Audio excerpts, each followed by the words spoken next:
Your neighbor's fence is 6 inches onto your property, and you're letting it happen because you don't know what the law says you can do. Ever wonder which property line violations you can actually stop, and which moves could get you sued instead? Today I'll explain property line laws like you're 5. By the end, you'll know exactly which neighbor violations you can stop right now. You'll also know which ones require a lawyer, and the one mistake that makes you liable even when you're right.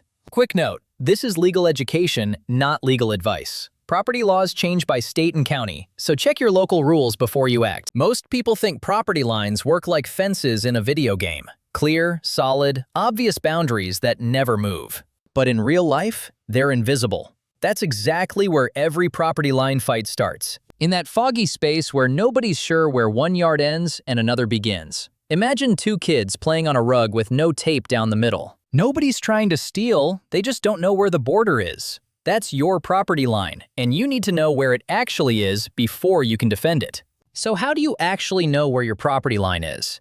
Dig up your property survey from when you bought the house. It shows every boundary, every corner, every weird angle. Can't find it in your closing documents? Your county assessor's office probably has a copy. Some places let you download it online. If it doesn't exist or it's ancient, you hire a surveyor. Costs $300 to $1,000 depending on lot size and complexity. That money gets you legal, court-ready proof of where your property actually ends. Without that survey, you're just guessing. Guessing loses in court every single time. Now let's say you've got the survey. Your neighbor's shed is definitely sitting on your side. What can you actually do about it right now? Here's where people mess up. They assume they can march over and tear it down themselves.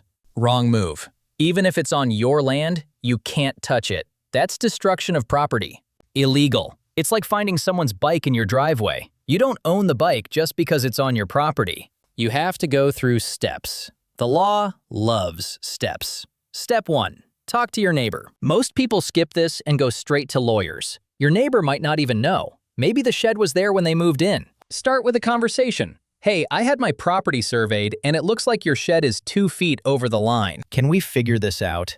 Most normal people will work with you. But before you have that conversation, document everything. Photos, measurements, dates. Because if your neighbor isn't normal, you're gonna need receipts. Let's say your neighbor says no or ignores you. Now what? You send a formal letter, certified mail, not a text, not an email, a physical letter that requires a signature. In legal terms, it's called a demand letter. It says, this structure is on my property, you need to move it by this date or I'm taking further action. That letter does 2 things. 1, it shows you tried to resolve this like an adult. Courts love that. 2, it starts a paper trail. But here's the part nobody tells you. Even if you're right, even if the survey proves it, your neighbor might have something called adverse possession. If your neighbor has been using that piece of your property openly, continuously, without your permission for a certain number of years, they can claim it's theirs now. Usually 5 to 20 years, depending on your state. It's like squatters' rights, but for land. The law sees it this way. You ignored it for 10 years. You didn't care enough to stop it. So now, it's theirs. The thing that beats it? Acting fast. The second you notice something's wrong, you document it and demand it stops. Now let's talk trees. Your neighbor's oak tree drops branches on your roof every fall. Roots are cracking your driveway. Can you cut it down? Nope. Can you trim it? Maybe. Here's the rule in most states. If branches hang over your property line, you can trim them back to the line. Same with roots. But you can't kill the tree. You can't cut so much that the tree dies. If you do, your neighbor can sue you for the value of the tree. And trees are worth way more than you think. A healthy mature oak? Easily $10,000 to $20,000. Some specimens can be valued even higher. So what makes a tree your responsibility versus your neighbor's problem? If the trunk sits on your neighbor's property, it's their tree. Doesn't matter if 90% of the branches hang over your yard. Trunk location decides ownership. But here's where it flips. If that tree is visibly dead, rotting, or leaning dangerously toward your house, your neighbor has a duty to deal with it. You can send them a certified letter saying, hey, your tree looks dangerous. Please have it inspected. Now, if they ignore you and it falls on your house 6 months later, that's negligence. They knew, they didn't act, now they're liable. But if the tree looks perfectly healthy and a storm knocks it down, that's an act of God, nobody's fault. You file with your own insurance. Here's another one. Your neighbor's fence is a foot onto your property. Can you tear it down?